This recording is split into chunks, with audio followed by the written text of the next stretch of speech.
ஆண்டவரே உம்முடைய சமூகத்தில் ஆண்டவரே நாங்கள் வந்திருக்கிறோம் ஆண்டவரே. அப்பா ஆண்டவரே, நீர் எங்களை ஆசீர்வதித்து இந்த இடத்தை விட்டு அனுப்புங்கப்பா.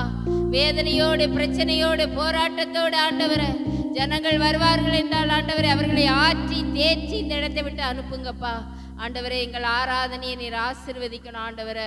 இந்த இடத்துல நீர் வந்ததுக்காக உமக்கு ஸ்தோத்திரம் ஆண்டவரே. ஆண்டவரே, எங்களை தாழ்த்தி ஒப்பு கொடுக்கிறோம் ஆண்டவரே. ஆரம்பத்திலிருந்து முடிவு வரையும் தேவனுடைய பிரசன்னத்தை இந்த இடத்துல நாங்கள் உணர கர்த்தருக்கு உதவி செய்யும்படியாக உமக்கு ஸ்தோத்திரம். இயேசுவின் நாமத்தில் ஜெபிக்கிறேன் நல்ல பிதாவே, ஆமென். ஹல்லேலூயா. கிருபை என்னில் தராதிருந்தால் நான் எங்கே அழிந்திருப்பேன். நீர் என்னை தேடி வராதிருந்தால் நான் எங்கே மரித்திருப்பேன். உம் கிருபை என்னில் தராதிருந்தால் நான் எங்கே அழிந்திருப்பேன். என் தேவா, என் ராஜா, உம் கிருபை போதுமே. என் தேவா, என் ராஜா, உம் கிருபை போதுமே. நீர் என்னை தேடி வராதிருந்தால் நான் எங்கே மரித்திருப்பேன். உம் கிருபை என்னில் வராதிருந்தால் நான் எங்கே அழிந்திருப்பேன். தட்டில் தடுமாறி நான் தள்ளாடி நடந்தேன். என்னை தொட்டு தூக்கிவிட நீர் ஓடோடி வந்தீர். தட்டில் தடுமாறி நான் தள்ளாடி நடந்தேன். என்னை தொட்டு தூக்கிவிட நீர் ஓடோடி வந்தீர். சொந்தம் சுகமோ தேவையில்லை, சொந்தம் பந்தம் நாடவில்லை. சொந்தம் சுகமோ தேவையில்லை, சொந்தம் பந்தம் நாடவில்லை. என் தேவா, என் ராஜா, உம் கிருபை போதுமே. என் தேவா, என் ராஜா, உம் கிருபை போதுமே. நீர் என்னை தேடி வராதிருந்தால் நான் எங்கே மரித்திருப்பேன். உம் கிருபை என்னில் தராதிருந்தால் நான் எங்கே அழிந்திருப்பேன். உடையான சேற்றினிலே நான் உழன்று கிடந்தேன். உன்னதத்தின் தேவா என்னை உயர்த்தி வைத்தீரே. உடையான சேற்றினிலே நான் உழன்று கிடந்தேன். உன்னதத்தின் தேவா என்னை உயர்த்தி வைத்தீரே. பேரோ புகழோ தேவையில்லை, பேர் சொல்லி அழைத்தவர் நீர் போதும். பேரோ புகழோ தேவையில்லை, பேர் சொல்லி அழைத்தவர் நீர் போதும். என் தேவா, என் ராஜா, உம் கிருபை போதுமே. என் தேவா, என் ராஜா, உம் கிருபை போதுமே. நீர் என்னை தேடி வராதிருந்தால் நான் எங்கே மரித்திருப்பேன். உம் கிருபை என்னில் வராதிருந்தால் நான் எங்கே அழிந்திருப்பேன். நீர் என்னை தேடி வராதிருந்தால் நான் எங்கே மரித்திருப்பேன். ஹல்லேலூயா, ஹல்லேலூயா. இந்த நாளிலே நாம் தேவனுடைய வார்த்தைக்கு நேராக கடந்து போவோம். இந்த மாதத்தினுடைய வாக்குத்தத்தம் ஆண்டவர் நமக்கு கொடுத்த வார்த்தை யாத்ராகமத்தின் புஸ்தகம் 20ஆம் அதிகாரம் 24வது வசனம். என் நாமத்தை பிரஸ்தாபப்படுத்துகிற எந்த ஸ்தானத்திலும் வந்து நான் உங்களை என்ன செய்வேன்? ஆசீர்வதிப்பேன். கடந்த வாரம் கர்த்தருடைய நாமத்தை குறித்த சில காரியங்களை உங்களோடு கூட பகிர்ந்து கொள்ள ஆண்டவர் உதவி செய்தார். இந்த நாளில் அதனுடைய வசனத்தினுடைய கடைசி வார்த்தை இப்படி சொல்லப்பட்டிருக்கிறது: நான் வந்து உங்களை என்ன செய்வேன்? சத்தமாக சொல்லுங்க, நான் வந்து உங்களை என்ன செய்வேன்? ஆசீர்வதிப்பேன். ஆண்டவர் வந்து நம்மை ஆசீர்வதிக்கிற ஒரு கர்த்தர்.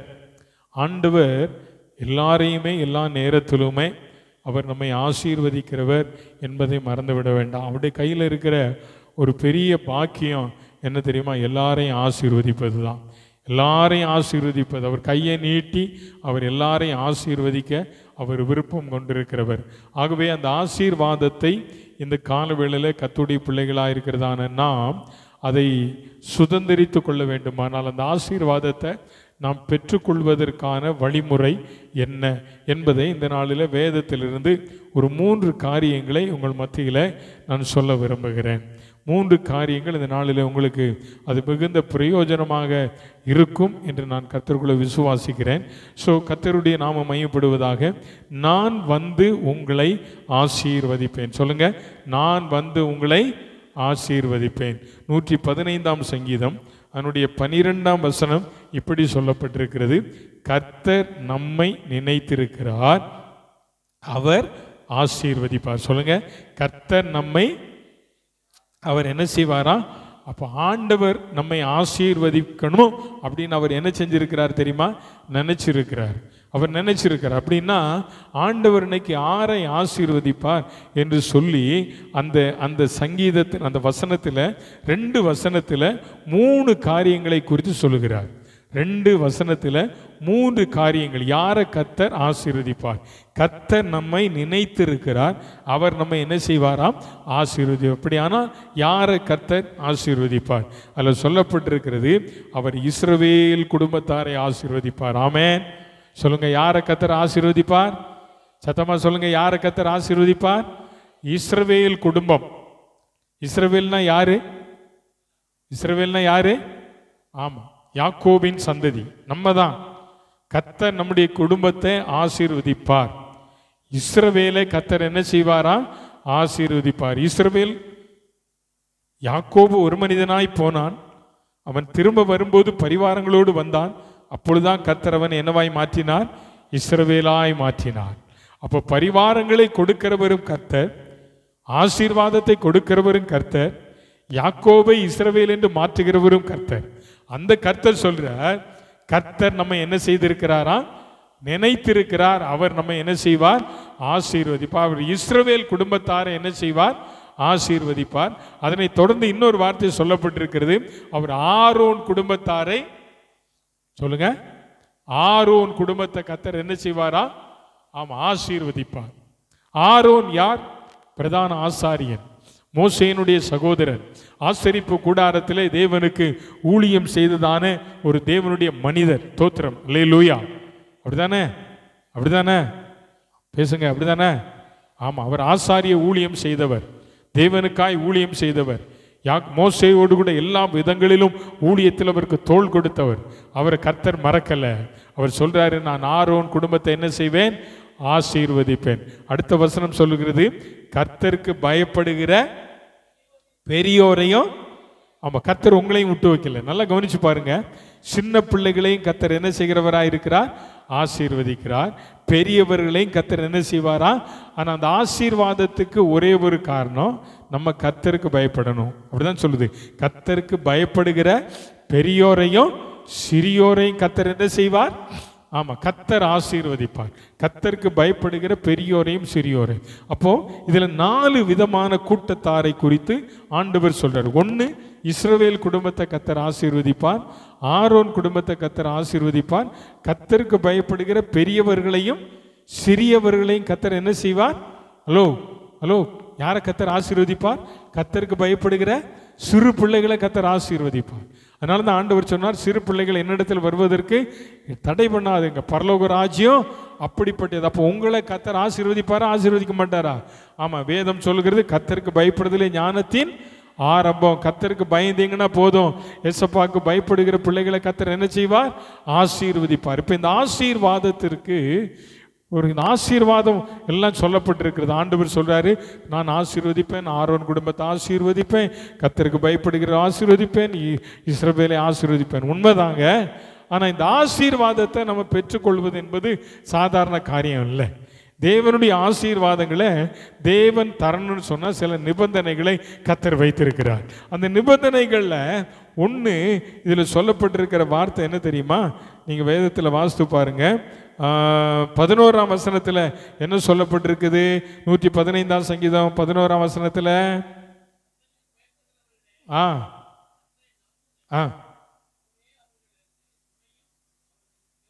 ஒரே ஒரு வார்த்தை, கர்த்தருக்கு பயப்படுகிறவர்களே அவரை நீங்க என்ன செய்யுங்க? நம்பு. ஆமென். 9ஆம் வசனத்தில் அழகா சொல்றாரு பாருங்க, இஸ்ரவேலே கர்த்தரை நம்பு. இஸ்ரவேலே நீ யாரை நம்பு? சொல்லுங்க. கர்த்தர் யாரை ஆசீர்வதிக்க சித்தம் வைத்திருக்கிறார்? இஸ்ரவேலை. அப்படிதானே? இஸ்ரவேலை ஆசீர்வதிக்க சித்தம் வைத்திருக்கிறார். ஆனா இஸ்ரவேலுக்கு ஆண்டவர் அந்த வார்த்தையை சொல்றதுக்கு முன்னால ஒரு வார்த்தையை சொல்றாரு, நீ யாரை நம்பணும்? யாரை நம்பணும்? கர்த்தரை நம்பணும். ஆமென். கர்த்தரை நம்புற பிள்ளைகளை கர்த்தர் ஆசீர்வதிப்பார். அல்லேலூயா. கர்த்தரை நம்புற சிறியோரை கர்த்தர் ஆசீர்வதிப்பார். கர்த்தரை நம்புற ஆரோன் குடும்பத்தாரை கர்த்தர் ஆசீர்வதிப்பார். கர்த்தரை நம்புற இஸ்ரவேல் குடும்பத்தாரை கர்த்தர் ஆசீர்வதிப்பார். அப்போ முக்கியமான காரணம், நமக்குள்ள ஒரு நம்பிக்கை வேணும். அந்த நம்பிக்கை யாரா இருக்கணும்? கர்த்தரை சார்ந்து இருக்கணும். அந்த கர்த்தரை சார்ந்து இருக்கிற ஒவ்வொரு கர்த்தருடைய பிள்ளைகளும் சொல்லணும், நான் கர்த்தரை நம்பி இருக்கிறபடினால கர்த்தர் என்னை ஆசீர்வதிப்பார். சொல்லுங்க, நான் கர்த்தரை நம்பி இருக்கிறேன். சத்தமா சொல்லுங்க, நான் கர்த்தரை நம்பி இருக்கிறேன். வாயை திறந்து சொல்லுங்க, நான் கர்த்தரை நம்பி இருக்கிறேன், ஆகவே என்னை அவர் ஆசீர்வதிப்பார். நான் அவரை நம்புகிறேன், அவர் என்னை ஆசீர்வதிப்பார். அப்ப கர்த்தரை நம்புகிற பிள்ளைகளை கர்த்தர் என்ன செய்கிறவராக இருக்கிறார்? ஆசீர்வதிக்கிறவர். ஆகவே தான் ஆண்டவர் சொன்னார், என் நாமத்தை பிரஸ்தாபப்படுத்துகிற எந்த ஸ்தானத்திலும் வந்து நான் உங்களை என்ன செய்வேன்? ஆசீர்வதிப்பேன். ஆண்டவருடைய ஆசீர்வாதம் என்பது சாதாரணமான ஒரு விஷயம் அல்ல. அதுக்கு ஒரே ஒரு காரியம், நம்ம அவரை நம்பினா போதும். அவரை நம்பினா போதும். அவரை நம்புறது என்பது என்ன? வேதம் சொல்லுகிறது, எபிரேயர் 11ஆம் அதிகாரம் 1ஆம் வசனம் என்ன சொல்லு தெரியுமா? விசுவாசமானது நம்பப்படுகிறவர்களின் உறுதி, காணப்படாதவைகளின். அப்ப காணக்கூடாத ஒன்றின் மேல நமக்கு என்ன இருக்கணும்? ஒரு நிச்சயம் இருக்கணும். ஒரு நிச்சயம் அப்படின்னா விசுவாசம் என்பது நம்பப்படுகிறவர்களின் உறுதி. ஒரு உறுதி ஆண்டவர் தரார்.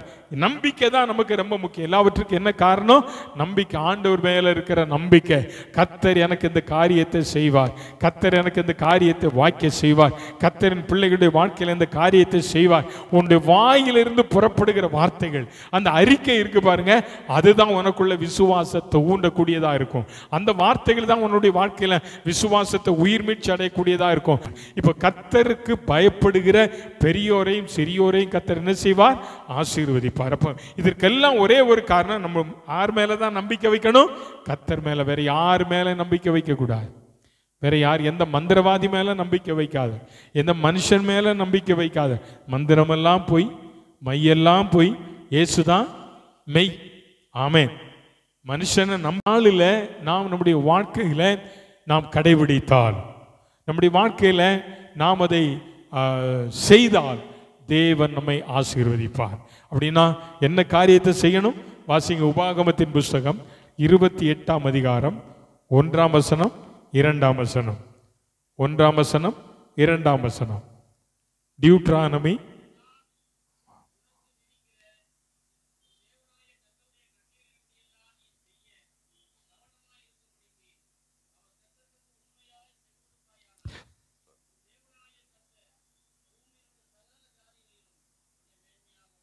அடுத்த வசனம்.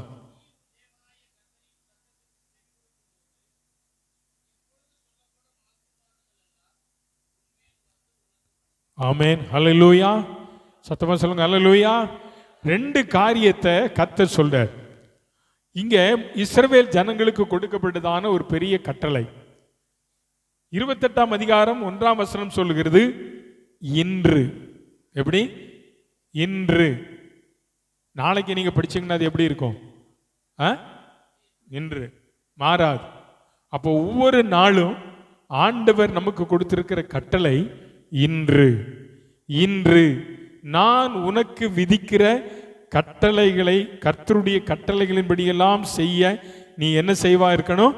கவனமா இருக்கணும். கட்டளைகளை செய்ய அப்படின்னா என்ன அர்த்தம்? கர்த்தர் நமக்கு கொடுத்திருக்கிற வேலையை செய்ய நம்ம கவனமா இருக்கணும். ஆமென். அவர் கொடுத்திருக்கிற கட்டளை என்ன? இந்த அதிகாரத்தில் 2 காரியத்தில் 2 வசனத்தில் 2 காரியம் சொல்லுது. ஒன்று, அவருடைய கட்டளையின்படி செய். ரெண்டாவது, அவருடைய கர்த்தருடைய சத்தத்திற்கு நீ என்ன செய்? செவி கொடு. இந்த 2 காரியத்தினுடைய வாழ்க்கையில நீ செய்தால் கீழே இருக்கிறதான ஆசீர்வாதங்களை தேவன் உனக்கு தருவார் என்று சொல்லி வேதத்தில் வாசிக்கிறோம். அப்படியானால் இந்த வசனத்தில் நான் வாசிக்கும் போது இதனுடைய 27வது அதிகாரம் 27ஆம் அதிகாரம் அவனுடைய கடைசி வசனத்தை வாசிங்க பார்க்கலாம். இன்று ஐயா இந்த நியாயப்பிரமாண வார்த்தைகள் எல்லாம்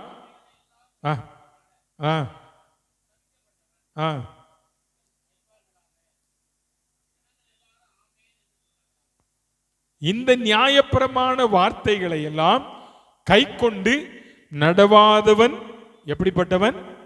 சத்தமா சொல்லுங்க. அல்லேலூயா. அப்படின்னா கர்த்தருடைய பிரமாணத்தை கை கொள்ளாதவன் சபிக்கப்பட்டவன். அவருடைய வாழ்க்கையில் ஆசீர்வாதத்தை பெறவே முடியாது. ஆண்டவர் சொல்றார், நான் சொன்ன கட்டளைய நீ என்ன செய்யணும்? அதன்படி செய். என்ன ஆண்டவர் கட்டளை கொடுத்தார்? என்ன ஆண்டவர் தம்முடைய ஜனங்களுக்கு கட்டளை கொடுத்தார்? 27வது அதிகாரம் முழுசும் நீங்க படிச்சு பார்த்தீங்கன்னா நான் சில காரியங்களை நோட் பண்ணி இருக்கிறேன். என்னுடைய வேதத்தில் நான் சில காரியங்களை நோட் பண்ணி இருக்கிறேன். ஒருவேளை உங்களுக்கும் பேனா வச்சிருந்தீங்கன்னா நீங்க அதை நோட் பண்ணுவதற்கு ரொம்ப வசதியா இருக்கும். என்ன கட்டளைகளை நாம் இன்றைக்கு கை கொள்ள வேண்டும்? ஆண்டவர் கொடுத்திருக்கிற கட்டளைகள் என்ன? 27ஆம் அதிகாரம் 3ஆம் வசனத்தை வாசிப்போமா? உன் பிதாக்களின் தேவனாகிய கர்த்தர் உனக்கு சொன்னபடி உனக்கு கொடுக்கும் பாலும் தேனும் ஓடுகிற தேசத்திற்குள் பிரவேசிக்கும்படி நீ கடந்து போன பின்பு. எங்க கடந்து போன பின்பு? பாலும் தேனும் ஓடுகிற தேசம். அப்படின்னா கானான் தேசம், வாக்குத்தத்த தேசம். ஆண்டவர் நமக்கு நிறைய வாக்குத்தத்தத்தை கொடுத்திருக்கிறார். அப்ப இந்த வாக்குத்தத்த தேசத்திற்குள்ள நீ போன பின்பு இந்த நியாயப்பிரமாண வார்த்தைகள் யாவும் அவைகளில் எழுத கடவாய். ஆமென். சொல்லுங்க. இதுல ஒரு கல் தூணில் எழுதி வைக்க சொல்லி இருக்கிறார்.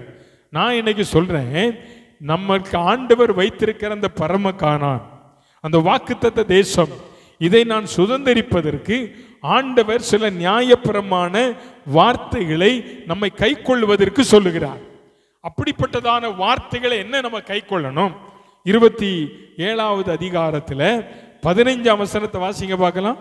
15வது வசனத்தை.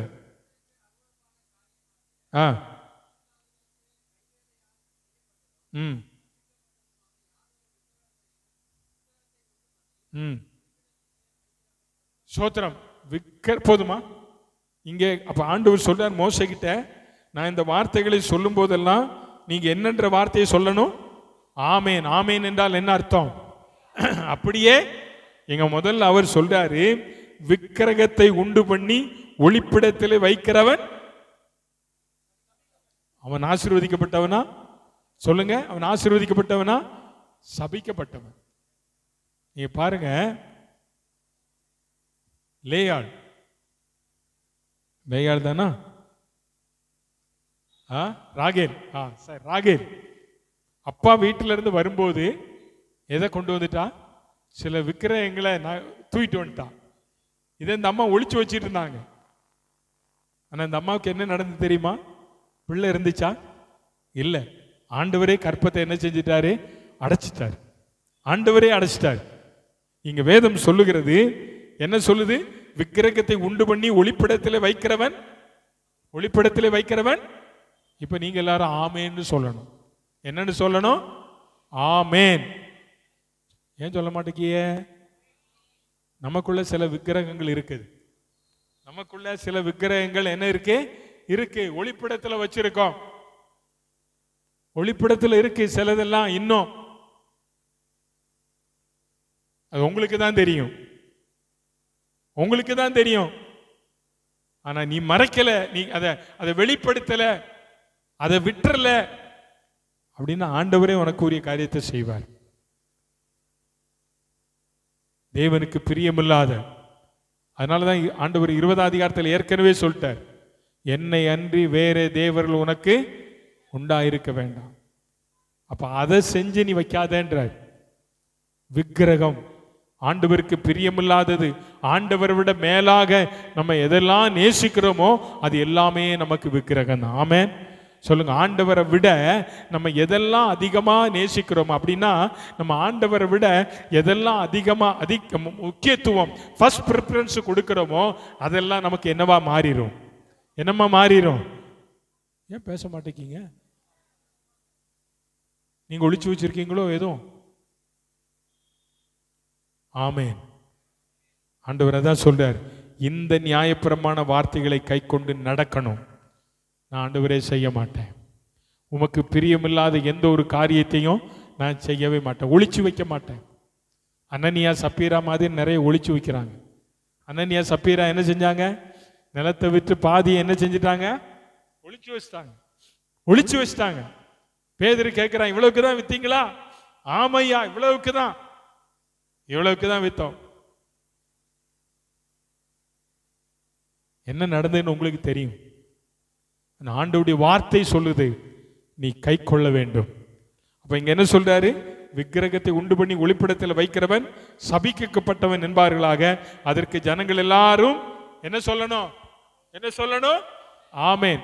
இரண்டாவது என்ன சொல்றாரு பாருங்க, 16ஆம் வசனத்துல, தன் தகப்பனையும் தன் தாயையும் தூஷிக்கிறவன். அப்போ உடனே என்ன வருது சொல்லுங்க? இன்னைக்கு எத்தனை பிள்ளைகள் உங்க அம்மா அப்பாவை வேதனைப்படுத்துறீங்க? எத்தனை பிள்ளைகள் கண்கலங்க வைக்கிறீங்க?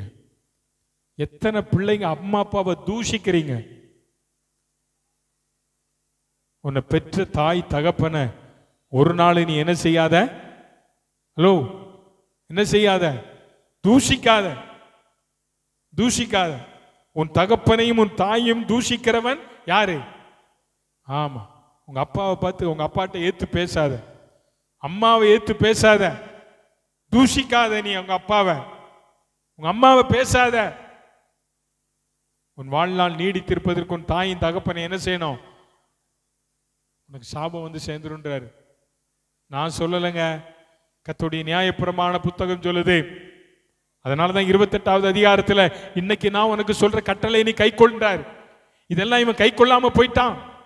இவன் கை கொள்ளாம போனதுனால இந்த சாபங்கள்.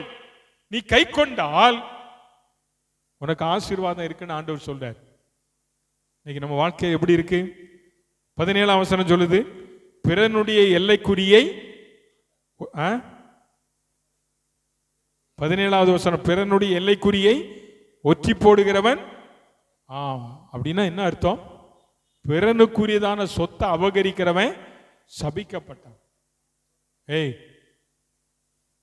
பிறனுக்குரியதை அபகரிக்கிறவன் யாரா இருக்கிறான்?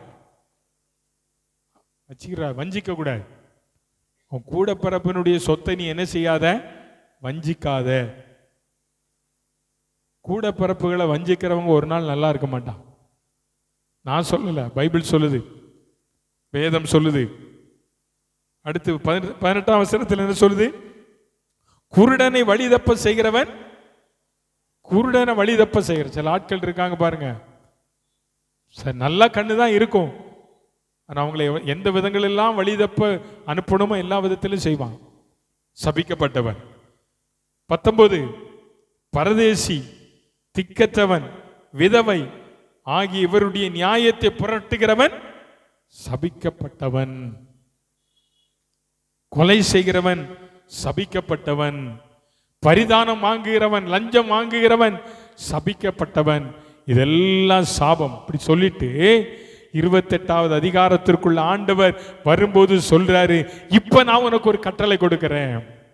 இந்த கட்டளையின்படி நீ செய்தால், என் சத்தத்துக்கு நீ செவி கொடுத்தால், 28ஆம் அதிகாரத்தில் சொல்லப்பட்டிருக்கிறது, நீ பட்டணத்திலே ஆசீர்வதிக்கப்பட்டிருப்பாய்.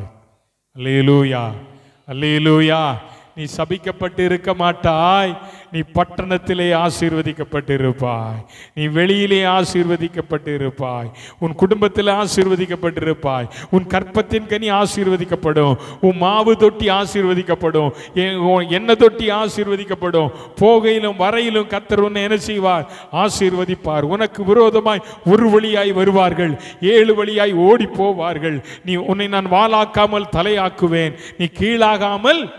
இந்த கட்டளைக்கு நீ செவி கொடுத்தனா, ஆண்டவர் கொடுத்த வார்த்தைக்கு நீ செவி கொடுப்பாயானால் தேவன் உன்னை ஆசீர்வதிப்பது இந்த 28ஆம் அதிகாரத்தில் சொல்லப்பட்ட இப்போதெல்லாம் நான் சொல்லப்பட்டதான வாக்குத்தத்தங்கள் எல்லாம், ஆசீர்வாதங்கள் எல்லாம் உன் தலைமையில வந்து நிற்கும். அப்படி இல்லை அப்படின்னு சொன்னா 27ஆவது அதிகாரத்தில் சொல்லப்பட்டிருக்கிற சாபங்கள், அவைகளை நீ செய்தால் உன்னுடைய வாழ்க்கையில் அவைகள் நடக்கும். இன்றைக்கு எந்த வார்த்தைக்கு நாம் கீழ்ப்படிய விரும்புகிறோம்? ஆண்டவர் 28ஆவது அதிகாரத்தில் சொன்ன அந்த சட்ட திட்டங்களுக்கு, கர்த்தருடைய வார்த்தைக்கு நாம் ஆண்டவருடைய சத்தத்திற்கு செவி கொடுப்போமானால் தேவன் நம்மை ஆசீர்வதிப்பார். இன்னைக்கு அநேகருடைய வாழ்க்கையில ஆண்டவருடைய சத்தத்திற்கு செவி கொடுக்கணும், ஆண்டவர் என்னோடு பேசி இருக்கிறார், அந்த வார்த்தைக்கு நாம் கீழ்ப்படியணும் என்கிறதான எண்ணம் இல்லை. இருமாப்போடு கூட தேவ சமூகத்தில் வந்து உட்கார்ந்து இருக்கிறோம். ஆண்டவர் பேசியும் இன்னும் நம்ம செய்ய வேண்டியதை நம்ம செஞ்சுக்கிட்டு தான் இருக்கிறோம். ஏன் இன்னும் தேவன் நம்மை ஆசீர்வதிக்கல? ஆண்டவருடைய வார்த்தை சொல்லுது, நீ எனக்கு செவி கொடு. ஊழியக்காரர் மூலமாய் சபையிலே பேசப்படுகிற வார்த்தைக்கு நீ செவி கொடு. நான் உன்னை ஆசீர்வதிக்கிறவன், உன் குடும்பத்தை ஆசீர்வதிக்கிறவன், உன் பிள்ளைகளை ஆசீர்வதிக்கிறவன், உன் சந்ததியை ஆசீர்வதிக்கிறவன், உன் சந்தானங்களை ஆசீர்வதிக்கிறவன் என்று சொல்றாரே. இன்னைக்கு நாம் செவி சாய்க்கிறோமா? இன்னைக்கு நாம் செவி கொடுக்கிறவர்களா இருக்கிறோமா? கர்த்தர் சொல்றாரு, நீ செவி சாய்த்தால் நான் உன்னை என்ன செய்வேன்? ஆசீர்வதிப்பேன். இப்பொழுது சொல்லப்படும் ஆசீர்வாதங்கள் எல்லாம் உன்மேல வந்து தங்கும் சொல்றாரு. செவி கொடுத்தா போதும், ஆண்டவர் பேசுற வார்த்தைக்கு செவி கொடுத்தா போதும், ஆண்டவர் சொல்ற வார்த்தையின்படி நடந்தா போதும், கேட்டா போதும், அதன்படி செஞ்சா போதும். தேவன் நம்ம என்ன செய்வார்? ஆசீர்வதிப்பார். என் நாமத்தை பிரஸ்தாபப்படுத்துகிற எந்த ஸ்தானத்திலும் வந்து நான் உன்னை ஆசீர்வதிப்பேன் என்றவர் நீ சொல்றார். மகனை, இன்னைக்கு சொல்லப்பட்ட இந்த நியாயப்பிரமாண கட்டளை நீ செவி கொடுப்பாயா? அதன்படி செய்வாயா? செய்கிறேன் ஆண்டவரே, செவி கொடுக்கிறேன் ஆண்டவரே என்று அர்ப்பணிக்கிறவர்களை கர்த்தர் 28ஆம் அதிகார உபாகமத்தில் சொன்னது போல உன் மாவு தொட்டியை, உன் எண்ணெய் கலசத்தை, உன் சந்ததியை, உன் கற்பத்தின் கனியை, உன் நிலத்தின் பயிர் வகைகளை, மிருக ஜீவன்களை, உன் கையின் பிரயாசத்தை தேவன் ஆசீர்வதிப்பார். ஆமென் சொல்லுங்க. அல்லேலூயா, அல்லேலூயா. இரண்டாவதாக கர்த்தர் நமக்கு சொல்லுகிறதான ஒரு காரியம், ஆதியாகமத்தின் புஸ்தகம், ஆதியாகமம் 17ஆம் அதிகாரம், ஆதியாகமம் 17ஆம் அதிகாரம் 1ஆம் வசனம் வாசிங்க பார்க்கலாம். 17:1. ஆபிரகாம் 99 வயதான போது கர்த்தர் ஆபிரகாமுக்கு தரிசனமாகி, நான் சர்வ வல்லமை உள்ள தேவன், நீ எனக்கு முன்பாக நடந்து கொண்டு உத்தமனாய் இரு. அல்லேலூயா. யாருக்கு முன்பதாக? ஹலோ ஹலோ யாருக்கு முன்பதாக? கர்த்தருக்கு முன்பாக. ஆண்டவருக்கு முன்னால நம்ம எப்படி நடக்கணும்? உத்தமமாக நடக்கும், உண்மையாக நடக்கணும்னு ஆண்டவர் சொல்றார். ஆபிரகாமை கர்த்தர் அழைத்தார், ஆபிரகாமை கர்த்தர் அழைத்தார். கர்த்தர் அழைத்த நாள் முதல் ஆபிரகாமை கர்த்தர் கைவிடவே இல்லை. அவன் எங்கெல்லாம் போனானோ அங்கெல்லாம் கர்த்தரை தொழுது கொண்டு வந்தான். ஆண்டவர் 12ஆவது அதிகாரத்தில் வாக்குத்தத்தம் கொடுத்தார். அந்த வாக்குத்தத்தம் இதுவரை நிறைவேறல. ஆண்டவர் இப்ப சொல்றார், நீ எனக்கு முன்பாக உத்தமனாய் நட. அல்லேலூயா, அல்லேலூயா. சத்தமா சொல்லுங்க, அல்லேலூயா. உத்தமமாய் நட என்று சொன்னால் உண்மையாய் நட. எனக்கு முன்னால் நீ எப்படிப்பட்டவனாய் இருக்கணும்? எனக்கு முன்னால் எப்படி இருக்கணும்? உண்மையாய் நடக்கணும், பொய்யா நடக்கக்கூடாது. அப்படின்னா என்ன அர்த்தம்? ரோமர் 12ஆவது அதிகாரத்தில் சொல்லப்பட்டிருக்கு பாருங்க, நீங்கள் இப்பிரபஞ்சத்திற்கு ஒத்த வேஷம் தெரியாமல். இந்த ஒத்த வேஷம், சிலர் வேஷம் போடுற விசுவாசிகளா இருக்கிறோம். நிறைய பேர் இன்னைக்கு எப்படிப்பட்டவங்களா இருக்கிறோம்? வேஷம் போடுறோம். எப்படி வேஷம்? சிலர்லாம் ஞாயிற்றுக்கிழமை ஒரு நாள் மட்டும் விசுவாசிகளாக இருக்கிறாங்க, மற்ற நாட்கள் விசுவாசிகளாக இல்லை. அதுவும் ஞாயிற்றுக்கிழமை எல்லாம் நம்ம எப்போ வாரோம், எப்படி போகிறோம் எல்லாம் நமக்கு நல்லா தெரியும். நம்முடைய நடக்கை ஆண்டவர் பார்க்கிறார். நீ தேவாலயத்துக்கு போகும்போது உன் நடக்கையை என்ன செய், காத்துக்கொள். நீ ஆலயத்துக்கு வரும்போது நீ எப்படி நடந்து வார, எப்படி வார, ஆண்டவர் பார்க்கிறார். இப்ப ஆண்டவர் சொல்றாரு ஆபிரகாமை பார்த்து, நீ எனக்கு முன்பதாக உத்தமனாயிரு, நீ எனக்கு முன்பாக நடந்து கொண்டு எப்படி இருக்கணும் அப்படின்னா உத்தமனா நட, அவ்வளவுதான். நீ பொய்யோ மாய்மாலமோ எதுவும் உன் வாழ்க்கையில் என்ன செய்யக்கூடாது, வரக்கூடாது. நீ அப்படி உத்தமமாய் உண்மையாய் நடந்தால் உன் வாழ்க்கையில நான் இன்னைக்கு சொல்ல போற இந்த வார்த்தைகளை நீ கவனிச்சு பார். 5 விதமான காரியங்களா வாக்குத்தத்தத்தை ஆண்டவர் கொடுக்கிறார். நீ உத்தமமாய் நடந்தால் உனக்கு தருகிறதான 5 ஆசீர்வாதம், 5 விதமான ஆசீர்வாதம். என்னென்ன ஆசீர்வாதம் தெரியுமா? சொல்லுங்க. உன்னை திரளாய் பெருக பண்ணுவேன். அல்லேலூயா. சொல்லுங்க.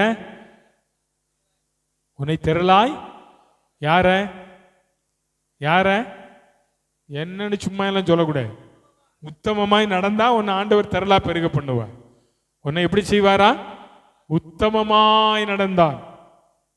ஏனோக்கு தேவனோடு சஞ்சரித்து கொண்டிருந்தான், காணப்படாமற் போனான். நோவா தேவனோடு சஞ்சரித்து கொண்டிருந்தான். கர்த்தர் நோவாவுக்கு ஒரு பெரிய பொறுப்பை கர்த்தர் கொடுத்தார். அப்ப தேவனுக்கு முன்பாக உத்தமனாய் நடக்கிற எந்த ஒரு கர்த்தருடைய பிள்ளையும் கர்த்தர் கைவிட மாட்டார். அவன் கையில் ஆண்டவர் ஒரு பெரிய வேலையை கொடுப்பார். ஆமென், ஆமென். உன் கையில் ஆண்டவர் ஒரு பெரிய வேலையை தரணும். அது நீ செய்கிற வேலையா இருக்கட்டும், பொறுப்பா இருக்கட்டும், எதுவா இருக்கட்டும், நீ ஆண்டவருக்கு முன்னால மட்டும் உண்மையாயிரு. ஆண்டவருக்கு முன்னால பொய் சொல்லாத. ஆண்டவருக்கு முன்னால என்ன செய்யாத, பொய் சொல்லாத, உண்மையாயிரு ஆண்டவருக்கு முன்பாக. மோசே குறித்து வேதம் சொல்கிறது, மோசே தேவனுடைய வீட்டில் எங்கும் எப்படி இருந்தா? அவன் யாருங்க? மோசே யாரு? மோசே மோசே யாரு? ஏமா மோசே யாருடா? மோசே மோசே தான். மோசே மோசே மோசே தான், அப்படிதானே? மோசே யாருங்க? பார்வோனுடைய குமாரத்தியின் மகன், அப்படிதானே? பார்வோனுடைய அரண்மனையில் வளர்ந்தவன், எகிப்தின் கலாச்சாரங்களை கற்றவன். அவன் எங்க வந்த போது உண்மையா இருந்தான்? தேவனுடைய வீட்டில். தேவனுடைய வீட்டில் எங்கும் எப்படி இருந்தானா? எல்லா விதத்திலும் உண்மை. மோசே தேவனுடைய வீட்டில் எங்கும் உண்மையா இருந்தான். அதனால கர்த்தர் சொல்றார், அவனை குறித்து சாட்சி கொடுக்கிறார், மோசே தேவனுடைய வீட்டில் உண்மை உள்ளவனாய் நடந்தான். இன்னைக்கு நம்ம கிட்ட அந்த உண்மை இருக்கா? சொல்லுங்க. உண்மையை தான் நம்ம பேசுறோமா? உண்மையை தான் சொல்றோமா? உண்மையா நடக்கிறோமா? ஆண்டவருக்கு முன்னால இன்னைக்கு நம்ம எப்படி நடக்கிறோம்? ஆண்டவருக்கு முன்னாங்க நம்ம எந்த மாதிரி இருக்கிறோம்? நான் உண்மையாய் நடந்தால் ஆண்டவர் சொல்றார் அந்த 17ஆம் வசனத்துல, 17ஆம் அதிகாரத்துல, உன்னை மிகவும் திரளாய் நான் என்ன செய்வேன்? பெருக பண்ணுவேன். முதல் வார்த்தை உன்னை எப்படி?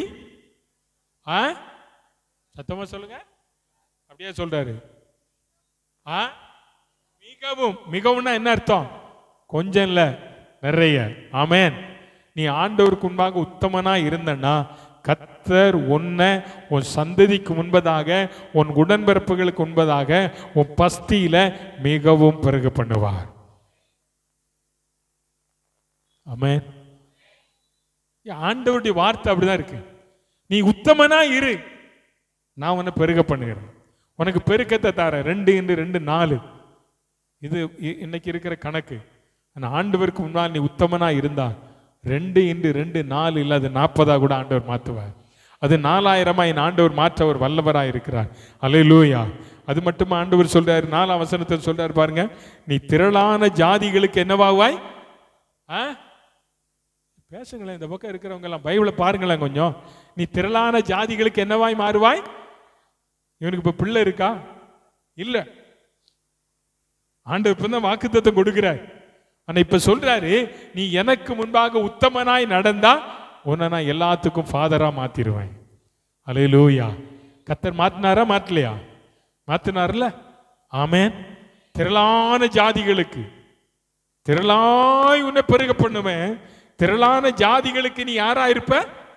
கிறிஸ்தவனுக்கு ஆபிரகாம், இஸ்லாமியர்களுக்கு ஆபிரகாம், யூதர்களுக்கு ஆபிரகாம்.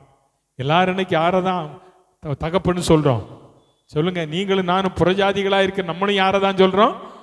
அவரை தாங்க சொல்றோம். இந்த பாக்கியம் எப்படி கிடைச்சிச்சு? ஆண்டவர் சொல்ல, நீ எனக்கு உன்னால உத்தமனா இருந்தனா இப்படிப்பட்ட ஆசீர்வாதத்தை நான் உனக்கு தருவேன். ஆமென்.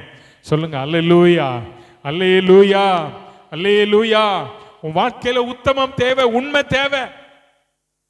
கணவன் மனைவிக்குள்ள உண்மை தேவை, பிள்ளைகள் பெற்றோருக்குள்ள உண்மை தேவை. உண்மை இல்லாததுனால இன்றைக்கு சின்ன பின்னாம ஆகிறது குடும்பங்கள், வாழ்க்கைகள் எல்லாமே. நீ ஆண்டவருடைய வார்த்தையை தான் சொல்லுது, உண்மையாயிரு. கர்த்தருக்கு முன்பாக உத்தமனாய் நடந்தான். உண்மையுள்ள மனுஷன் தான் பரிபூர்ணமான ஆசீர்வாதத்தை பெற முடியும். உத்தமமாய் நடக்கிறவன், உத்தமமாய் கொடுக்கிறவன், ஆண்டவருக்கு கொடுக்கிறவன், தேவன் அந்த குடும்பத்தை ஆசீர்வதிப்பார். தேவனுக்கு கொடுக்கிற பிள்ளைகளை கர்த்தர் ஒரு நாள் என்ன செய்ய மாட்டாரு? கைவிடவே மாட்டார். அல்லேலூயா, அல்லேலூயா. ஆபிரகாமை குறித்து வேதம் சொல்லுகிறது, நீ திரளான ஜாதிகளுக்கு தகப்பனாவாய். அடுத்து மட்டும் இல்ல, ஆண்டவர் சொல்றாரு 5ஆம் வசனத்துல, உன் பெயர் நீ ஆபிராம் இல்ல ஆபிரகாம். இங்க ஒரு சேஞ்சஸ் வருது பாருங்க, ஒரு பெரிய மாற்றம். நீ ஆண்டவருக்கு முன்னால உண்மையா நடந்தனா உன் வாழ்க்கையில் ஆண்டவர் ஒரு பெரிய மாற்றத்தை தருவார். அது உன் பேச்சா இருக்கலாம், உன் படிப்பா இருக்கலாம், தொழிலா இருக்கலாம், உன் பேரை கூட ஆண்டவர் பெருமைப்படுத்திடுவார். அப்படிதானே? பண்ணுவாரா பண்ண மாட்டாரா? ஆபிராம் இந்த பெயர் அவனுடைய தகப்பனிட்ட பெயர். புறஜாதி மார்க்கத்தில் இருந்தபோது அவனுக்கு கொடுத்த பெயர். ஆனால் இப்போது தேவனாகிய கர்த்தர் அவருக்கு திரளான ஜாதிகளுக்கு தகப்பன் என்கிற அந்த அந்தஸ்தில அவனுக்கு ஆபிரகாம் என்று பெயர் கொடுக்கிறார். ஒரு மாற்றத்தை உருவாக்குகிறார். உன் வாழ்க்கையில ஒரு மாற்றம் வேணுமா? இன்னைக்கு உன் வாழ்க்கையில குடும்பத்தில் ஒரு பெரிய ரிவைவல், மாற்றம், சேஞ்சஸ் உருவாகணுமா? நீ ஆண்டவருக்கு முன்னால உண்மையாயிரு. கர்த்தருடைய ஊழியக்காரனுக்கு முன்னால உண்மையாயிரு. இதெல்லாம் விட்டுட்டு கர்த்தருக்கு முன்னால உண்மையா இருந்தா போதும். தேவன் உன்னை திரளான ஜாதிகளுக்கு தகப்பனாய் வைப்பது மட்டுமல்ல, உன்னை திரளான ஆசீர்வாதங்களினால கர்த்தர் உன்னை ஆசீர்வதிப்பார். ஆமென். அல்லேலூயா, அல்லேலூயா. 4வதாக ஆண்டவர் அங்க சொல்றதான வார்த்தை என்ன தெரியுமா? ஆமென். தோத்திரம். அல்லேலூயா. ராஜாக்கள் உன்னிடத்திலிருந்து என்ன செய்வார்கள்? எழும்புவார்கள். ராஜாக்கள் என்ன செய்வார்கள்? தோன்றுவார்கள். எந்த வசனத்தில் இருக்கிறது? படிங்க பார்க்கலாம். 6 படிங்கம்மா.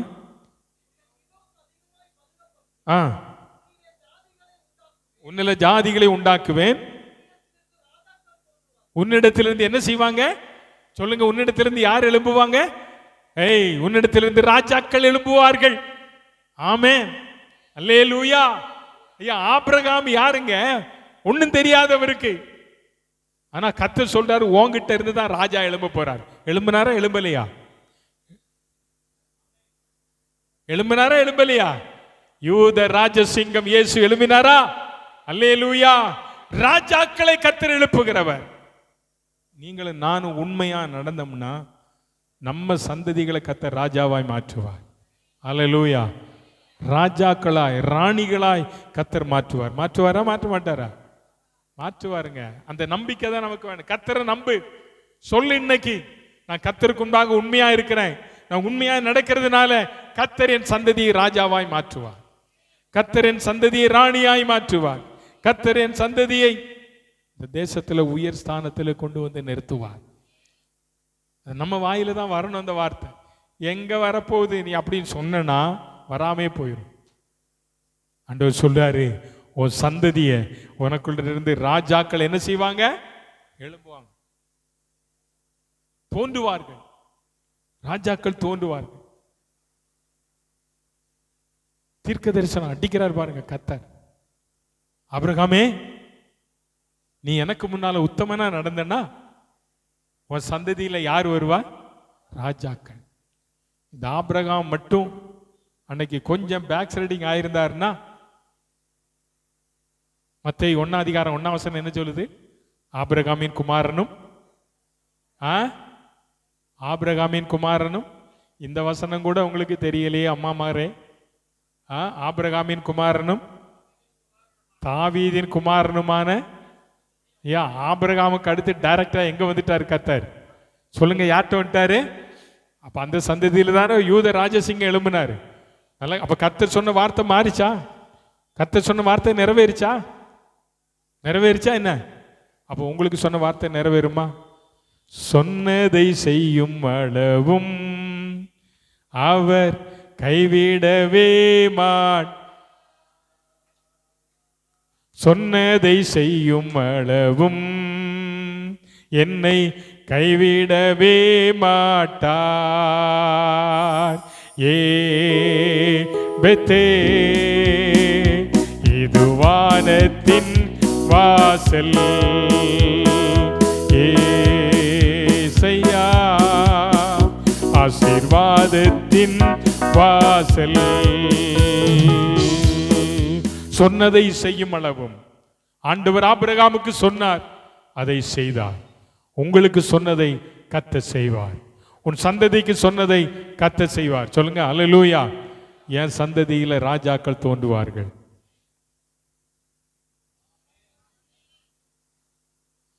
ஐயா, ராஜாக்கள் எல்லாம் இல்லாம போயிட்டாங்க, ராஜாக்கள் தோன்றுவாங்களா? என் ஆண்டவர் நினைத்தா உன்னை ராஜாவா மாற்றுவார். அல்லேலூயா. பேர் மட்டும் அழகா வச்சிருக்கிற ராஜா, ராஜாவே காணும், ராஜாவே காணும். ஆனா ஆண்டவர் வச்சார்னு வைங்களேன், யார ராஜாவை மாத்துவார் தெரியுமா? குப்பையில கிடந்த ஒன்ன, குப்பையில கிடந்த ஒன்ன, எளியவன, ஒண்ணுக்கும் உதவாதவன, படிக்காதவன, பாமரன ஆண்டவர்கிட்ட வந்துட்டா ராஜாவா கர்த்தர் மாத்திடுவார். அவர் எளியவனை குப்பையில் இருந்து உயர்த்துகிற கர்த்தர் அவனை பிரபுக்களோடு ராஜாக்களோடு உட்கார வைப்பார். நீங்க ராஜாக்கள்கிட்ட போய் உட்காரணுமா? முடியுமா? முடியுமா? முடியாதா? முடியும். கர்த்தர் கொண்டு உட்கார வைப்பாருங்க. அல்லேலூயா. அப்பேற்பட்ட விசேஷித்த அபிஷேகத்தை ஆண்டவர் உனக்கு எங்களுக்கு தந்திருக்கிறார். உங்களுக்கு ஆண்டவர் தந்திருக்கிறார், எனக்கு ஆண்டவர் தந்திருக்கிறார். நம்மளை விட பெரிய ஆள் யாரும் இல்லை. ராஜாக்கள் எல்லாம் நமக்கு கீழே தான். ராஜாக்களை தள்ளி ராஜாக்களை ஏற்படுத்துகிறவர் யாரு? ஆமென், கர்த்தர். அவர் சொல்றாருப்பா, உங்ககிட்ட ராஜாக்கள் தோன்றுவாங்க. மரியாள் நினைச்சு பார்த்தாங்களா, அந்த அம்மா என் வயிற்றில் ஒரு குழந்தை உருவாகும், அந்த குழந்தை இந்த உலகத்தின் பாவத்தை சுமந்து தீர்க்கிற தேவாட்டி குட்டியாக மாறும், அந்த குழந்தை வந்து வளர்ந்து பெரியவனாகி இஸ்ரவேலில் தேவாலயத்தில் போய் நின்று ஏசாயா 54 அதிகாரத்தை எல்லாம் பிரசங்கம் பண்ணும் அப்படின்னு அம்மா நினைச்சு பார்த்தாங்களா? நினைச்சு பார்க்கவே இல்லையே, நினைச்சு பார்க்கவே இல்லையே. ஆனால் தேவனுடைய வாக்குத்தத்தம் ஒன்று இருக்கிறது. அந்த வாக்குத்தத்தத்தை ஆண்டவர் நிறைவேற்ற கர்த்தர் காலங்கள் வந்தபோது அதை கர்த்தர் நிறைவேற்றினார். ஆமென், அல்லேலூயா. அடுத்த ஆண்டவர் என்ன சொல்றார் தெரியுமா? கானான் தேசம் முழுவதையும் உனக்கும் உன் பின்வரும் உன் சந்ததிக்கும் நித்திய சுதந்திரமாக கொடுத்து நான் அவர்களுக்கு தேவனாய் இருப்பேன். 8ஆம் வசனத்தில் சொல்றாரு, நீ பரதேசியாய் தங்கி வருகிற கானான் தேசம் முழுவதையும் உனக்கும் உன் பின்வரும் சந்ததிக்கும் நான் என்ன செய்வேன்? நித்திய சுதந்திரமானா அது வேற யாருக்கே நீ இல்லை. நித்தியமானா கடைசி வர உனக்கும் உன் சந்ததிக்கு நான் எதை கொடுக்க போறேன்? எதை கொடுப்பேன்? பாலும் தேனும் ஓடுகிற கானான் தேசம். இந்த தேசத்தை இழந்துட்டாங்க ஆதாமும் ஏவாளும். அந்த ஏதேன் தோட்டம் அப்படிதான் இருந்தது. அந்த தோட்டத்தில் 4 நதி இருந்து நல்ல மரங்கள் இருந்தது. அந்த தேசம், அந்த நதி பாயிற இடமெல்லாம் என்ன விளைஞ்சிச்சான்? பொண்ணு. அப்படிதானே பைபிள்ல இருக்கு. எப்படி இருக்கா இல்லையா? இருக்கு. பொண்ணெல்லாம் விளைஞ்ச இடம். அந்த தேசமும் ஆதாம் செய்த பாவத்தின் நிமித்தம் போயிட்டு இப்ப கர்த்தர் சொல்றாரு, அந்த தேசத்தை ஆபிரகாமே உன் சந்ததிக்கு நான் உனக்கு தருவேன். அந்த சந்ததிக்கு நான் அந்த தேசத்தை உனக்கு நான் என்ன செய்வேன்? தருவேன். ஆனா ஒன்னே ஒண்ணு நீ செய் மகனே, ஒன்னே ஒண்ணு, ஒரே ஒரு காரியம். நீ எனக்கு முன்னால எப்படி இருக்கணும்? உண்மையா இருப்பா, உண்மையாயிரு. கர்த்தருடைய பிள்ளையே, நீ உண்மையா ஆண்டவருக்கு முன்னால இருந்தனா உன் ஆண்டவர் எந்த இடத்துலையும் தலகுனிய வைக்கவே மாட்டார். நீ எந்த இடத்துலையும் தலகுனியாமல் இருக்கணும்னா நீ ஆண்டவருக்கு முன்னால் உண்மையாக உன் வாழ்க்கை உண்மையாக இருக்கட்டும், உன் குடும்பம் உண்மையாக இருக்கட்டும். யோசுவா சொன்னது போல நான் என் வீட்டார் நாங்கள் என்னவா இருக்கிறோம்? கர்த்தரே பண்ணி சொல்லு, நானும் என் வீட்டாரும் கர்த்தருக்கு உண்மையாக இருப்போம். ஆண்டவரே, கர்த்தருக்கு உண்மையாக இருப்போம், மனுஷனுக்கு அல்ல. கர்த்தருக்கு முன்னால உண்மையாயிரு. மாய்மாலமான வாழ்க்கை வாழாத நீ. அது ஒரு நாள் அந்த வேஷம் கலைஞ்சிரும். அந்த வேஷம் கலைஞ்சிரும், நீ யாருன்றது தெரிஞ்சிரும். நல்ல இன்னைக்கு ஆண்டவர்கிட்ட முன்னால், ஆண்டவரே நான் உனக்கு முன்பாக உத்தமனாய் நடக்க ஆண்டவர் எனக்கு உதவி செய்யுங்க. இயேசு கிறிஸ்துவை நியாயம் விசாரித்த பிலாத்து சொல்றான், இவரில் நான் ஒரு குற்றத்தையும் காணேன், ஒன்னும் பார்க்கல. அவரை காட்டி கொடுத்தவன் சொல்றான், குற்றமில்லாத ரத்தத்தை நான் என்ன செய்தேன்? அப்படியானா அவர் பிதாவுக்கு முன்பதாக எத்தனை உண்மை உள்ளவராக இருந்தார். அவர் பிதாவுக்கு முன்பதாக எவ்வளவு உண்மையாக நடந்திருக்கிறார். இன்னைக்கு நீங்களும் நானும் நம்மை ரட்சித்த இயேசுவுக்கு முன்பதாக அவர் சொல்றார், நீ எனக்கு முன்னால் உத்தமமாய் நட மகனே, உண்மையா இருந்தேன்னா நான் உன்னை ஆசீர்வதிப்பேன்னு சொல்றாரு. ஆபிரகாமுக்கு கர்த்தர் கொடுத்த ஆசீர்வாதம். மூன்றாவதாக கர்த்தர் நமக்கு கொடுக்கிற இன்னொரு வார்த்தை 26ஆம் அதிகாரம், ஆதியாகமம் 26ஆம் அதிகாரம் 26. பைபிள் எல்லாம் மூடியாச்சோ அதுக்குள்ள துறைகள். 26ஆம் அதிகாரம் 2ஆம் வசனம். 2ஆம் வசனம் வாசிங்க. கர்த்தர் அவனுக்கு தரிசனமாகி, நீ எகிப்திற்கு போகாமல்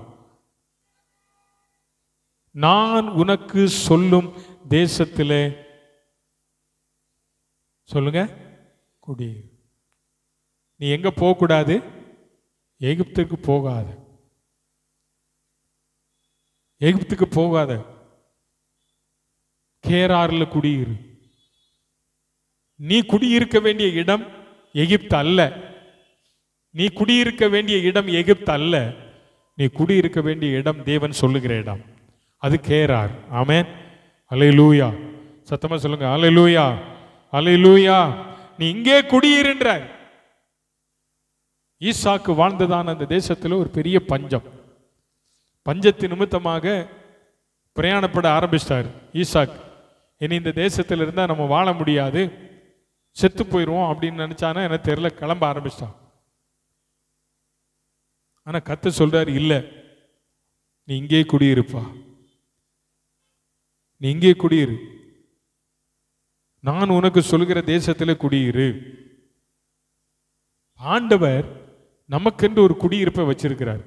இந்த பூமியில நாம் பிறந்தது ஒரு இடம், நாம் வளர்ந்தது ஒரு இடம், நாம் படித்தது ஒரு இடம், திருமணம் செய்தது ஒரு இடம், இப்போ வாழுகிறது ஒரு இடம். இப்படி ஆண்டவர் நம்முடைய வாழ்க்கையில பல நிலைமைகளை கர்த்தர் வைத்திருக்கிறார். எல்லாரும் பிறந்த இடத்திலே வளர்ந்து வாழ்ந்து படித்து ஜீவனை விட்டது அப்படி மக்கள் இருக்காங்களான்னா இருக்காங்க, 1-2 பேர், கொஞ்சம் பேர் இருப்பாங்க. ஆனால் அநேகரை பார்த்தீங்கன்னா அப்படி வாழ்க்கையில எல்லாமே தேவன் தனக்கென்று ஒரு குடியிருப்பை வச்சிருக்காரு. இங்க இருக்கிற நம்ம எல்லாத்துக்கும் ஒரு குடியிருப்பை கர்த்தர் வச்சிருக்கிறார். நம்ம எல்லாம் அந்தமான்ல தான் குடியிருக்கணும்னு ஆண்டவர் என்ன செஞ்சிருக்கிறாரு? வச்சிருக்கிறார். சில நேரத்தில் நம்ம அந்தமானை விட்டு ஓடிடலாம்னு முடிவு பண்றோம். அந்தமான் வேண்டாம், அந்தமான் வேண்டாம். நாங்கெல்லாம் அப்படிதான் முடிவு பண்ணோம். 2002-3வது வருஷத்துல போயிடலான்னு நினைச்சோம். ஏசப்பா போக விடல. நீ அந்தமான்ல இருன்னாரு. நீ அந்தமான்ல இரு. கர்த்தர் அவனுக்கு தரிசனமாகி, நீ எகிப்துக்கு போகாமல் நான் உனக்கு சொல்லுகிற தேசத்துல நீ என்ன செய்? குடியிரு. ஆண்டவர் சொல்ற இடத்துல குடியிருன்னு சொல்லிட்டு அடுத்த வார்த்தையை சொல்றாரு பாருங்க. என்ன வார்த்தை சொல்றாரு? இந்த தேசத்துல வாசம் பண்ணு, நான் உன்னோடு கூட இருந்து உன்னை ஆசீர்வதித்து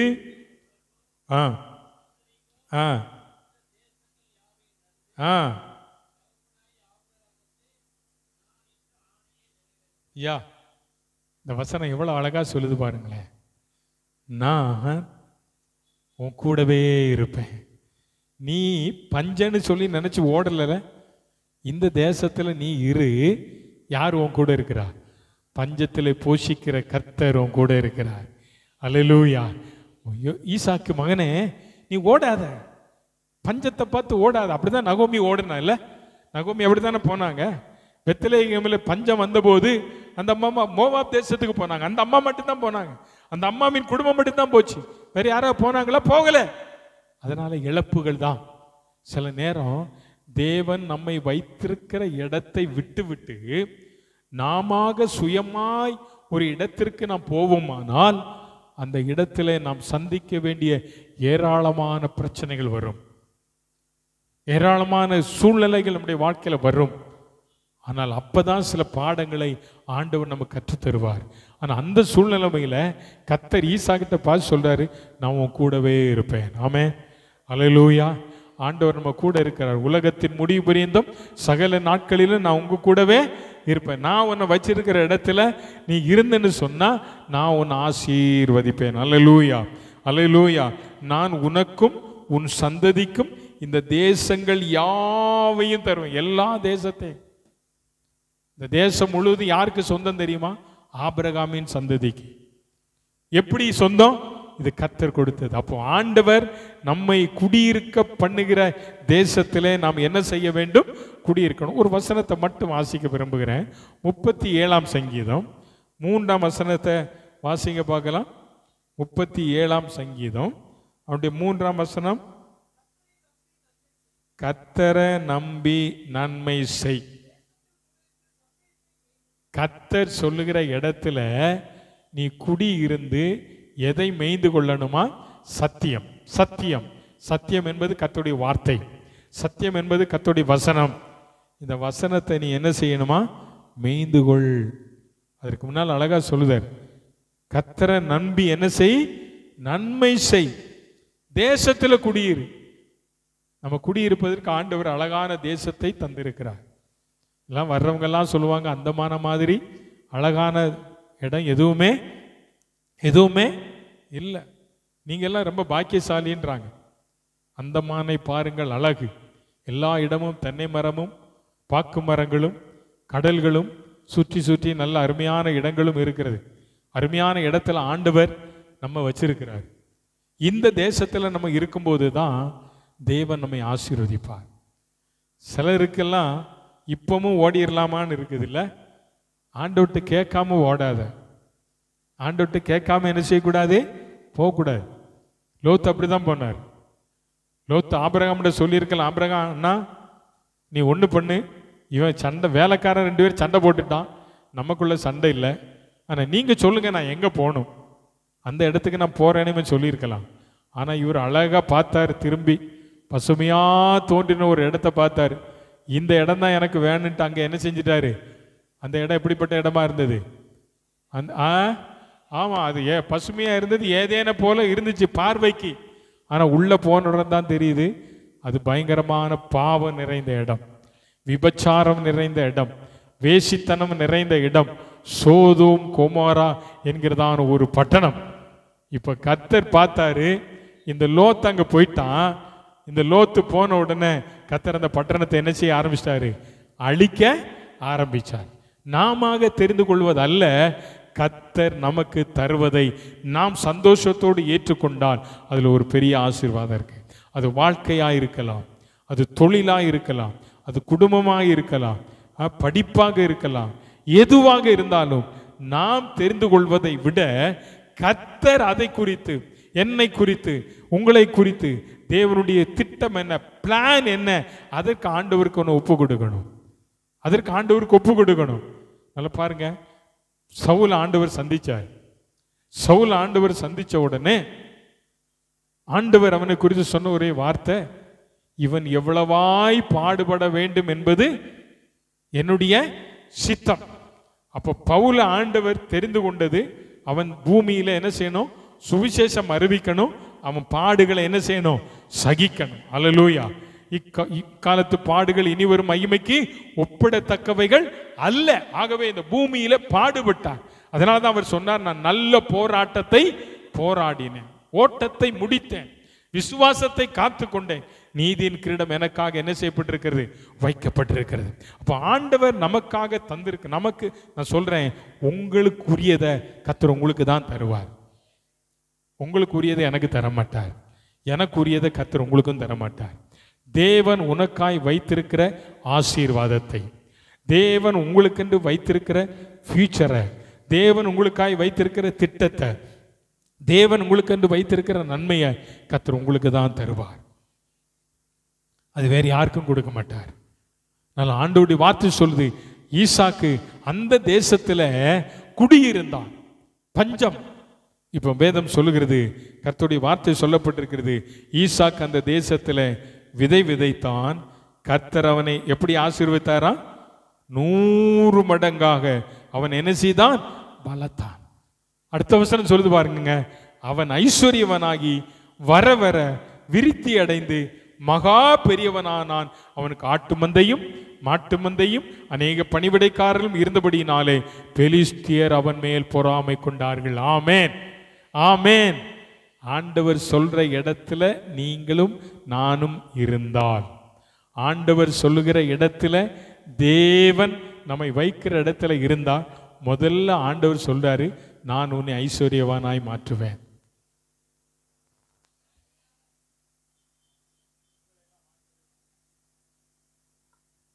எப்படி மாத்துவேன்? ஐஸ்வர்யவான்னா யாரு?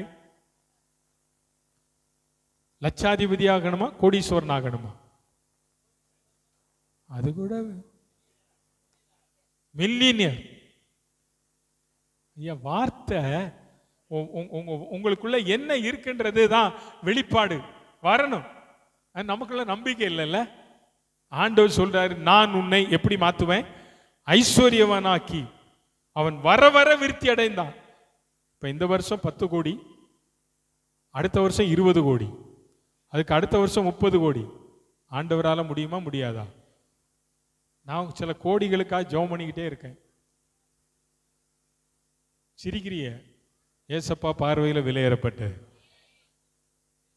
ஒரு அம்மா தலையை குனிஞ்சுக்கிட்டு நினைக்காங்க, இந்த ஐயா கிட்ட சிலப்போ கோடியெல்லாம் வச்சிருப்பாரு, நமக்கெல்லாம் ஒன்றும் தரமாட்டேங்க, கோடி துண்டு தான் இருக்குது. அல்லேலூயா. ஆனால் நான் ஆராதிக்கிற தேவன் அதை தர அவர் வல்லவர்.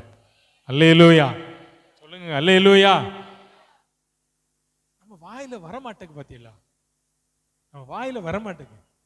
நீங்க ஒரு வெள்ளைக்காரங்கிட்ட போய் இந்த வார்த்தையெல்லாம் சொல்லி பாருங்க, அவன் அங்க இருந்து இங்க வந்துடுவான் குதிச்சிட்டு. அவன் அங்க இருக்கிறவன் எங்க வந்துருவான்? குதிச்சிட்டு இங்க வந்துருவான். அவ்வளவு அவனுக்கு தெரியும், என் ஆண்டவரால் ஆகாத ஒண்ணு இல்லை. இங்க சொல்றாரு, நான் உன் ஐஸ்வர்யவானாய் மாற்றுவேன். தரித்திர நிலைமையில் இருக்கிற கர்த்தருடைய பிள்ளைய, நீ ஆண்டவர் உன்னை வைத்திருக்கிற இடத்துல நான் இருக்கிற ஆண்டவரை என் ஐஸ்வர்யவானாய் மாற்றும்னு ஆண்டவர்கிட்ட கேளு. ஐஸ்வர்யமும் கனமும் யார் இடத்துல இருந்து வருகிறது? யார்கிட்ட இருந்து வருது? சொல்லுங்க. அப்பா கிட்ட இருந்து வருது. யார்கிட்ட இருந்து வருது? பாஸ்டர் கிட்ட இருந்து வரல, ஏசப்பா கிட்ட இருந்து வருது. வருதா வரலையா? ஐஸ்வர்யம் அவர் கையில இருந்து, பணம் அவர் கையில இருந்து வருது. ஆமேன், ஆமேன், ஆமேன். கர்த்தர் என்னை பெரிய ஜாதி ஆக்குவார். கர்த்தர் என்னை பெரியவனாய் மாற்றுவார். கர்த்தர் என்னை ஐஸ்வர்யவனாய் மாற்றுவார். என்னை வர வர விருத்தி அடைய வைப்பார். எனக்கு ஆட்டு மந்தைகளை தருவார், மாட்டு மந்தைகளை தருவார், பணிவிடைக்காரர்களை தருவார். ஆமேன். அதை கண்டு என்னை சுற்றிலும் இருக்கிறவர்கள் பொறாமை கொள்ளுவார்கள். நான் ஆராதிக்கிற கர்த்தர், நீ ஆராதிக்கிற கர்த்தர், கர்த்தருடைய பிள்ளையை இப்ப ஏற்பட்ட காரியங்களை அவர் செய்ய அவர் வல்லவராக இருக்கிறார். அல்லேலூயா, அல்லேலூயா. நீ நம்புனா நம்பு. கர்த்தரை நம்புனா உன் வாழ்க்கையில இது நடக்கும். கர்த்தரை நம்புனா, கர்த்தரை கொடுத்த வார்த்தையின்படி சொல்றேன், உன் குடும்பத்தை கர்த்தர் இப்படி பண்ணுவார். உன் ஐஸ்வர்யவனா கர்த்தர் மாற்றுவார். அல்லேலூயா. இன்னைக்கு ஒன்றும் இல்லைங்க, உன் வீட்டில் 10 காசு பாக்கெட்ல இல்லை, நீ எம்டி தான். ஆனால் எம்டியை ஃபுல்ஃபில் பண்றது என் ஆண்டவர். குறைவுகளை நிறைவாக்குகிறவர் யாரு? அல்லேலூயா. அப்ப ஆண்டவரே, குறைவை தந்ததற்கு தோத்திரம்.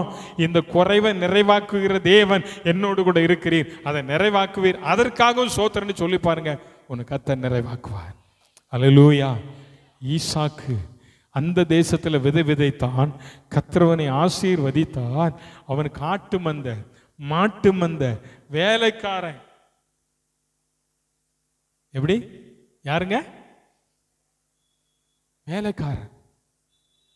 நம்ம இன்னைக்கு ஒரு வேளை மற்றவங்களுக்கு வேலைக்காரராக இருக்கலாம், ஆனால் நம்மளை ஒரு நாள் நமக்கு வேலைக்காரங்களை கத்தர் வைப்பார்.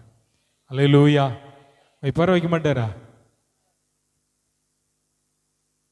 எதை இருந்தாலும் நம்ம சொல்லி அடிச்சு விட்டுறணும், கத்தர் செய்வார். அவ்வளவுதான்.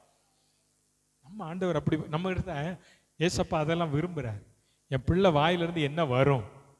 இப்போ படிக்கிற பிள்ளை இருக்கு இல்லையா, படிக்கிற பிள்ளை படிச்சுட்டு வந்துருக்கு, எக்ஸாம் எழுதிட்டு வந்த உடனே நம்ம கேட்குறோம், எப்படிமா எக்ஸாம் எழுதுன? ஒரு கொஸ்டின் பேப்பரை வாங்கி அந்த கொஸ்டினை கேளுங்க, ஆன்சர் கேளுங்க. அது நல்லா எழுதியிருந்துன்னா மடை திறந்த வெள்ளம் போல கட்ட கட்ட கட்ட கட்ட கட்ட கட்ட கட்டன்னு சொல்லும். அப்படிதானே? சொல்லுமா சொல்லாதா?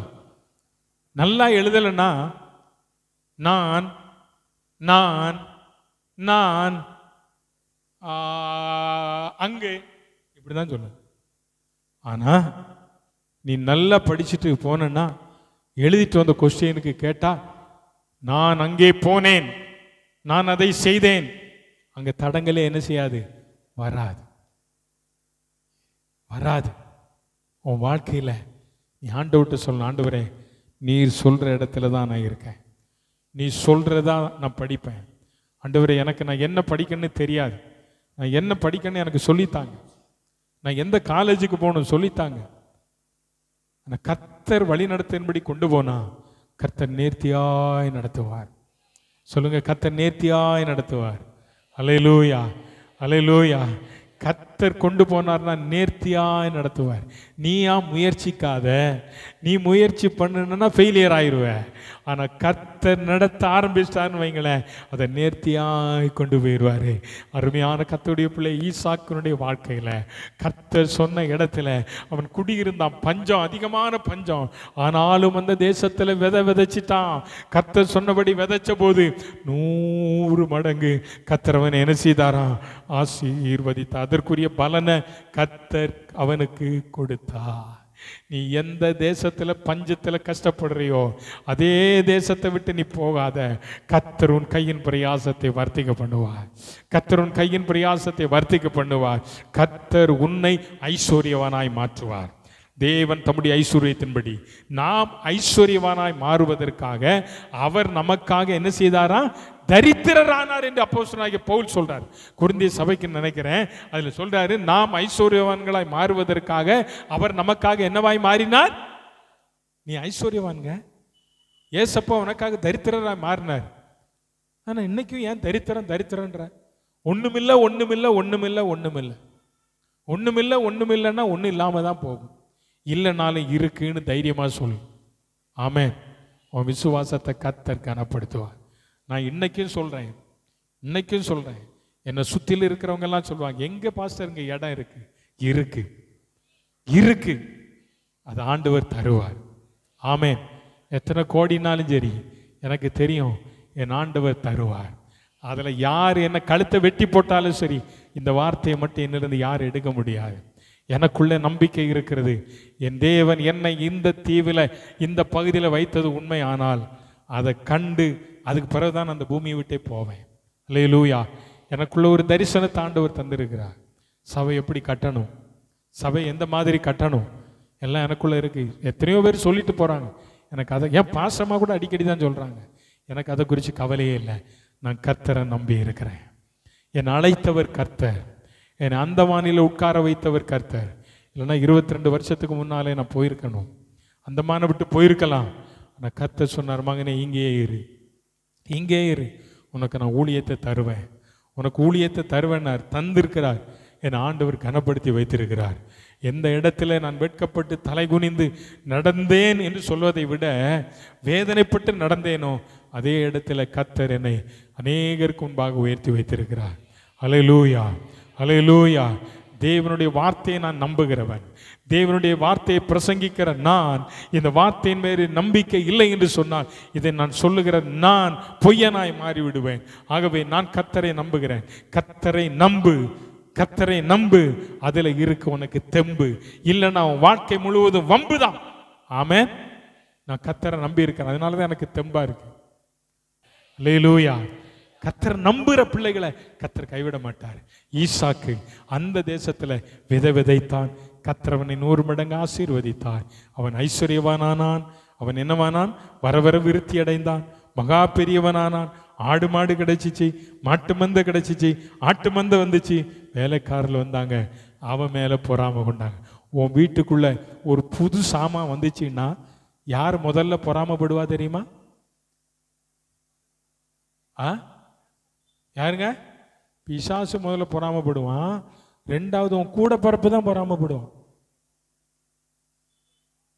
உன் வீட்டுக்கு வந்த உடனே இது என்ன, இது என்ன, கவலையே படாத, உன்னே ஒன்று சொல்லு, நான் வாங்கினேன்னு சொல்லாத, கர்த்தர் என்ன கொடுத்தார். அல்லேலூயா. கர்த்தர் கொடுத்தார். யோபு எவ்வளவு நல்லவர். கர்த்தர் கொடுத்தார், கர்த்தர் எடுத்தார், கர்த்தருக்கு ஸ்தோத்திரம். என் நாமத்தை பிரஸ்தாபப்படுத்துகிற எந்த ஸ்தானத்திலும் வந்து நான் உன்னை ஆசீர்வதிப்பேன். உன்னை ஆசீர்வதிக்க ஆண்டவர் சொல்றாரு. இன்றைக்கு என் கட்டளை கைக்கொள், கட்டளைக்கு செவி கொடு, என் வார்த்தைக்கு செவி கொடு. இன்னைக்கு பேசப்பட்ட வார்த்தைகளுக்கு செவி கொடுத்து என்னை ஒப்பு கொடுக்குற ஆண்டவரே, நான் உம்முடைய சத்தத்தை கேட்டிருக்கிறேன். என் வார்த்தையை ஒப்பு கொடுத்து ஆபிரகாமை போல நான் உண்மையாக இருக்கேன், உண்மையாக நடக்க எனக்கு கிருபை செய்யும். ஈசாக்கை போல நீ சொல்ற இடத்துல நான் குடியிருந்து அந்த ஐஸ்வர்யத்தையும் கனத்தையும் எனக்கு உண்டானதான் நம்முடைய வாக்குத்தத்தங்களையும் நான் பெற்றுக்கொண்டு இந்த பூமியில ஆண்டவரே என்னை சுற்றில் இருக்கிறதான மக்களுக்கு முன்பாக நான் யார் என்பதை நீ நிரூபித்து காட்டுகிற அளவும் நான் உமக்கு முன்பாக நீ சொல்லுகிற இடத்துல இருந்து தேவனை மையப்படுத்த கர்த்தர் எனக்கு பலன் தாரும் என்று சொல்லி ஆண்டவருடைய கரத்தில் கேட்போம். எல்லாரும் எழுந்து நிற்போம். எல்லாரும் எழுந்து நிற்போம். இன்னைக்கு ஆண்டு விட்ட ஒரு நம்பிக்கையோடு கூட ஒரு விசுவாசத்தோடு கூட தோத்திரம் கர்த்தருடைய பிள்ளைகளை இன்னைக்கு கேளுங்க. நம்ம அப்பா பெரியவர், நம்ம அப்பா பெரியவர். உலக பிரகாரம் அப்பா நமக்கு ஒன்று சொல்லிட்டார்னா அதை செய்வார் தான். ஆனால் அந்த அப்பா கூட சில நேரம் மறந்துடுவார். அந்த அப்பா கூட சில நேரம் மறந்துடுவார். ஆனால் ஒன்று மட்டும் உங்களுக்கு நான் சொல்கிறேன், நம்ம அப்பா இருக்காரு, இந்த ஏசப்பா, அவர் சொன்னதை செய்யும் அளவும் நம்ம கைவிடாத கர்த்தர், நம்ம கைவிடவே மாட்டார். அல்லேலூயா. உங்களை என்னை கைவிடாத கர்த்தர் அல்லவா? அவர் கரத்தில் சொல்லுங்க, ஆண்டவரே என்னை கைவிடாத கர்த்தர் நீர். ஆண்டவரே ஆபிரகாமோ முன்பாக உத்தமனாய் நடந்தது போல நான் உமக்கு முன்பாக உத்தமனாய் நடக்க, உண்மையாய் நடக்க ஆண்டவரே என் வாழ்க்கையை கர்த்தருடைய கரத்தில் ஒப்பு கொடுக்கிறேன். நான் தேவனுக்கு முன்பாக உண்மையுள்ள மனிதன். மோசே தேவனுடைய வீட்டில் எங்கோ உண்மை உள்ளவனாய் இருந்தானே, நானும் தேவனுடைய வீட்டுக்கு உண்மையாக இருக்கணும் ஆண்டவரே. நான் கர்த்தருடைய வீட்டுக்கு உண்மையாக இருக்கணும் ஆண்டவரே. கர்த்தருடைய சபைக்கு உண்மையாக நான் இருக்கணும் ஆண்டவரே. நீர் என்னை உண்மையுள்ள மகனாய் மகளாய் ஆண்டவரே நீர் என்னை மாற்றும் என்று சொல்லி ஆண்டவருடைய கரத்தில் சொல்லுங்க. ஹல்லேலூயா, ஹல்லேலூயா, ஹல்லேலூயா, ஹல்லேலூயா, ஹல்லேலூயா, ஹல்லேலூயா. ஆண்டவருடைய கரத்தில் சொல்லுங்க. இந்த நாளில் கேட்ட வசனத்தை கொஞ்சம் உங்க வாயினால நீங்க சொல்லுங்க, வாயினால் அறிக்கை பண்ணுங்க. ஆண்டவரே நான் உமக்கு முன்பாக உத்தமனா நடக்கணும். ஆண்டவரே நீ சொல்ல வார்த்தையை நான் கேட்டு செவி சாய்க்கணும், கட்டளைகளை கை கொள்ளணும். ஆண்டவரே ஈசாக்கை போல நீ சொன்ன தேசத்தில் நான் குடியிருக்கணும். நீர் எனக்கு உதவி செய்யுங்க ஆண்டவரே, உதவி செய்யுங்க ஆண்டவரே. ஹல்லேலூயா, ஹல்லேலூயா, ஹல்லேலூயா. ஆண்டவரே மக்கு நன்றி ஆண்டவரே. ஹல்லேலூயா, ஹல்லேலூயா. அப்பா மக்கு நன்றி செலுத்துகிறோம் ஆண்டவரே, நன்றி செலுத்துகிறோம். ஆவீரகாமை ஆசீர்வதித்தவர் ஆசீர்வதிப்பாரே. ஈசாக்கை ஆசீர்வதித்த தேவன் ஆசீர்வதிப்பாரே. ஆவீரகாமை ஆசீர்வதித்தவர்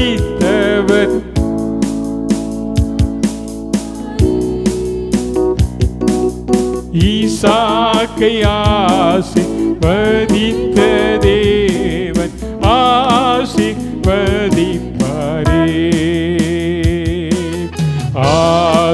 ஆசீர்வதிக்கும் தேவன் நம்மை ஆசீர்வதிப்பாரே.